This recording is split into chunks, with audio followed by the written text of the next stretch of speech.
प्रिय प्रिय दर्शक और श्रोता बंधुगण समस्त को मोर प्रणाम शुभेच्छा और शुभकामना। मु सुश्री मोनाली सामल ओडिशार जड़े सुसाहित्यिक कवि सौरभ कैलाश चंद्र बेहेरा जी कि एकाधारे जड़े कवि गाल्पिक और प्रबंधिका तांकरी सुजनी नहीं आसी एक सुंदर मनछुआ कविता।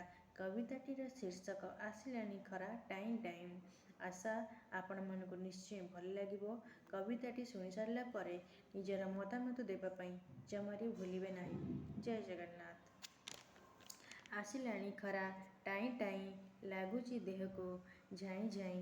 पोखरी गाड़िया सुखिलानी एबे जल जीव माने पाई पाई। झाउली गलेनी गछलता लोड़ा होइलानी जोता छता।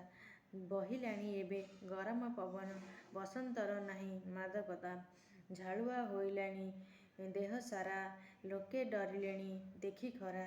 पखाल भात को आदरी सभी मिसाई खाइले दही बरा। थंडा सरबत प्रिय हेला ओदा गामुछा मुंडे रहिला। नई कूले और तोटा माले संजे लोके मानंकर भिड़ हेला। बरसार आउ देखे नाही धूली भड़ी मुंडे देला छाई। आंब गछ मूले बुलिले पिलाए पाचिला आंब को खाई खाई। जय जगन्नाथ। नमस्कार।